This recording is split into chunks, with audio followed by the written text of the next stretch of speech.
arrest of these attackers. I can remember in the Benue, there was a plateau issue before Benue. And I know that the first PRO went on the air when we started making arrests. Some arrests were made, we actually made arrests in the plateau attacks, and those arrested have been taken to court. Maybe we need to do more with our publicity. First PRO, yes. That's a challenge to you. Make sure that when these arrests are made, you ensure that they are very well publicized. Okay? And when we take them to court too, please inform members of the public that they have been taken to court. Yes, I'm aware that it's okay to blame security when things happened. It's okay, but when we are blaming security agencies, let us not forget that the terrain is vast, and some of this terrain are also difficult. Some with no access road, some mountainous, some with no telecommunication network. These are challenges. I'm not saying this as an excuse, I'm not giving excuses. I'm only saying it for you to know that we are aware of these limitations and that we are working seriously to address these challenges. I want to thank Mr. President for the support that he has been giving us. We cannot possibly deploy personnel to cover all the spaces. It's a vast terrain. And these communities are scattered all over. You have thousands of them, isolated, scattered all over. So it's not possible for us to deploy our personnel to cover all the spaces. We can't possibly cover every square meter of the space. But I can tell you that what we cannot cover with manpower, we will cover with technology. And very soon, we will sit down in our offices and see the criminals committing crimes on the streets, even in the far remote areas of our communities. We will be able to sit down in our offices and see them and even respond to them. So that time is coming very soon. We are working on it. And it's going to happen. In the life of this administration, it's going to happen.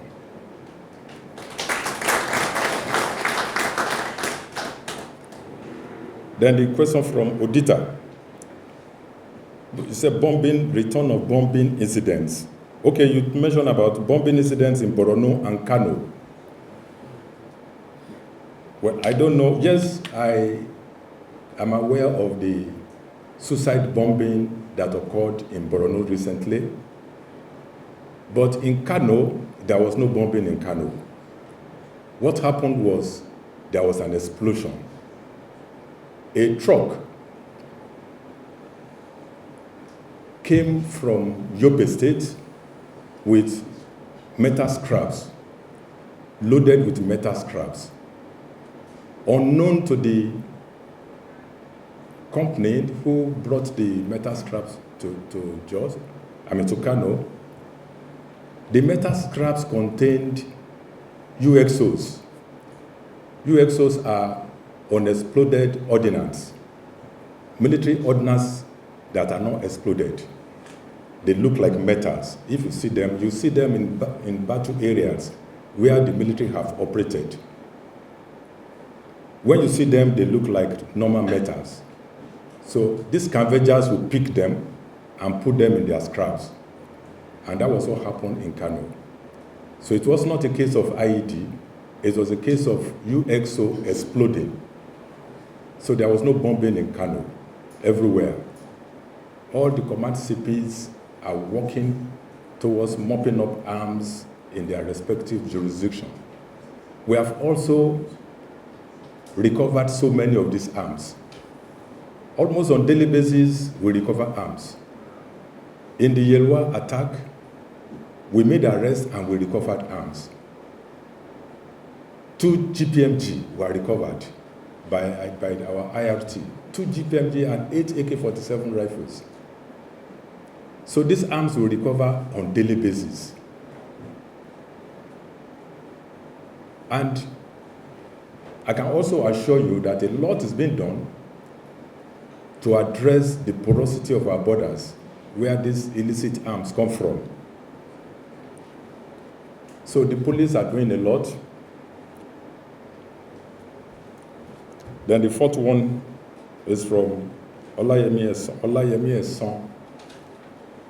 Issues of civilians using the name of the IGP to discharge cases at police station, and even officers going around dropping the name of IG, supporting their illegality with the name of IG. We have warned severally, we have alerted members of the public severally through several publications, alerting members of the public that some individuals are fond of dropping the name of the Inspector General of Police. The IGP would not want to be associated with anything that is illegal or anything that is dirty. So even when police officers go around and say that they are from IG, while perpetrating their illegality, if you know that these policemen are not doing the right thing and they are saying that they are from IG, just know that they are lying to you. The IG will not send them on anything that will bring embarrassment to the Nigerian police. So please take note of that. This is another opportunity for us to sound this to the public. Okay, Kingsley from Vanguard wants clarification on is it the number of arrests made, or because when you say 26 or 28, you say you want to know whether it's 26 or 28. I think this figure relates to the number of arrests made.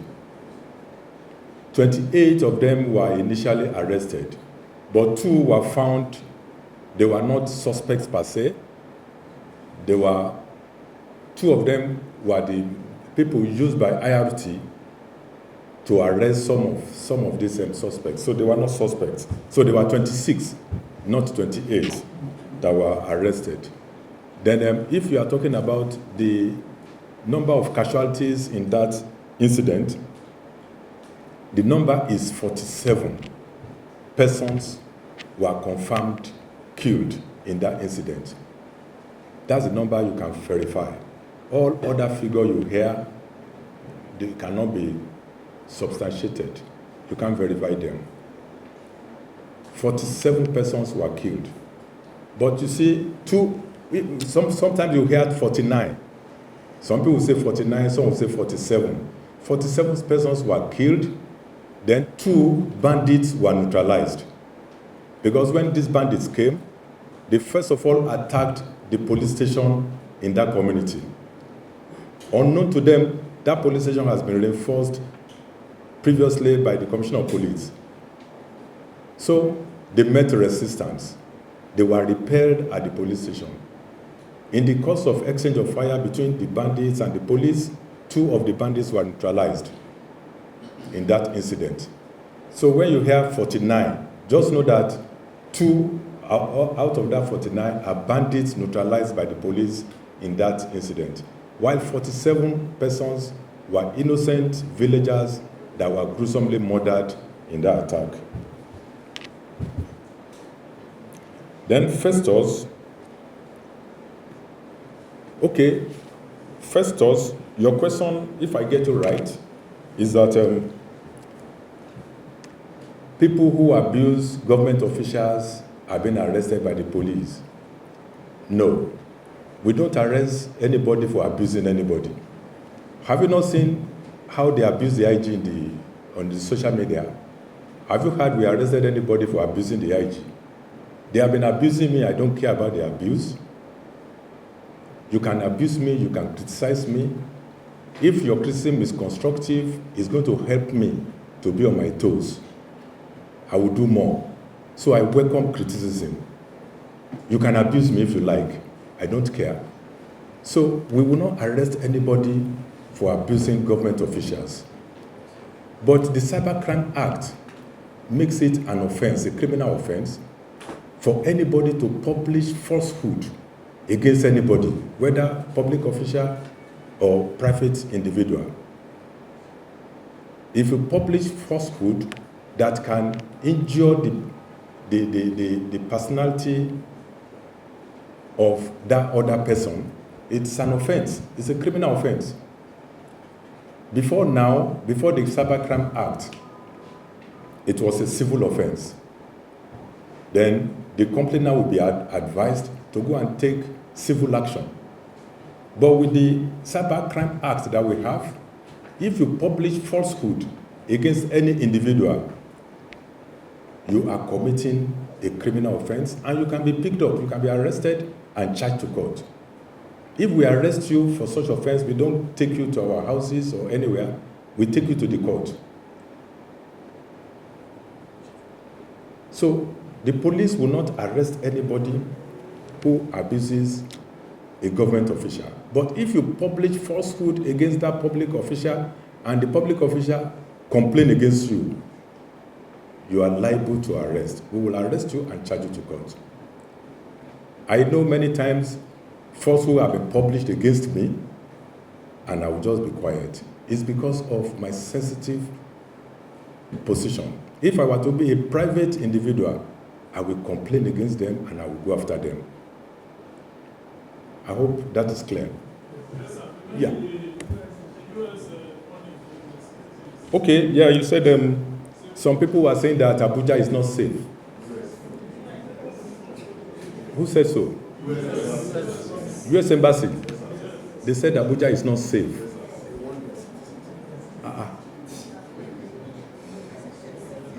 I'm just hearing that. I'm not sure that was coming from US Embassy. I'm not. I hope you are not. I hope it's not a social media thing. Be careful. Huh? I am pleased to welcome you to this press briefing and to thank you for your support and partnership with the police in our efforts to provide security and safety for all Nigerians.